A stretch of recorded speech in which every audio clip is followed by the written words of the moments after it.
بسم اللہ الرحمن الرحیم۔ حضرت ابو ہریرہ رضی اللہ عنہ سے روایت ہے کہ نبی اکرم صلی اللہ علیہ وسلم نے ارشاد فرمایا، اسفر رجل علی نفسی، کہ ایک شخص نے اپنے نفس پر بڑی زیادتی کی، یعنی زندگی میں اللہ تبارک و تعالیٰ کی نافرمانی کرتا رہا، نبی اکرم صلی اللہ علیہ وسلم کی سنتوں سے اعراض کرتا رہا، لیکن جب موت کا وقت قریب آیا تو اس نے اپنی پچھلی زندگی کو یاد کی تو اس پر اللہ کے خوف کا بہت زیادہ غلبہ ہوا اور آخرت کے انجام سے ڈرنے لگا۔ فلما حضره الموت اوصى بنيه اذا مات فحرقوه ثم ذروا نصفه في البر ونصفه في البحر، اس نے اپنے بیٹے کو بلایا اور وصیت کیا کہ جب میں مر جاؤں تو مجھے جلا کر راکھ کر دینا، پھر اس راکھ میں سے آدھی راکھ کو خشکی کے اندر بکھیر دینا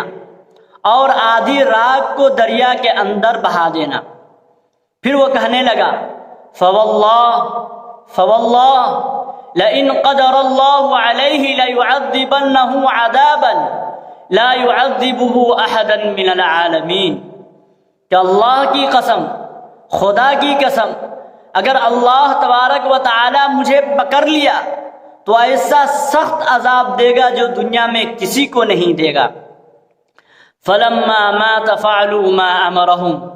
وہ شخص مر گیا، اس کے بیٹوں نے اس کی وصیتوں پر عمل کیا، یعنی جلا کر راکھ کیا، پھر اس راکھ میں سے آدھی راکھ کو خشکی کے اندر بکھیر دیا اور آدھی کو دریا کے اندر بہا دیا۔ فَأَمَرَ اللَّهُ الْبَحْرَ فَجَمَعَ مَا فِيهِ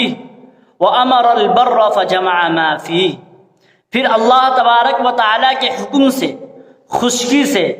اور تری سے اس کے تمام اجزاء جمع ہوئے، پھر اللہ تبارک و تعالیٰ نے اس کو دوبارہ زندہ کیا۔ ثُمَّ قَالَ لَهُ لِمَا فَعَلْتَ هَذَا، پھر اس سے کہا، اے وہ شخص، تم نے ایسا کیوں کیا، ایسی وصیت کیوں کی؟ قال من خشیتک یا رب،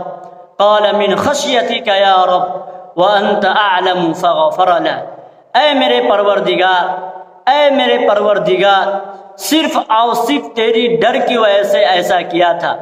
نبی اکرم صلی اللہ علیہ وسلم واقعہ کو بیان کرنے کے بعد فرماتے ہیں کہ اللہ تبارک و تعالی نے اس شخص کے ساتھ بخشش کا معاملہ فرما دیا۔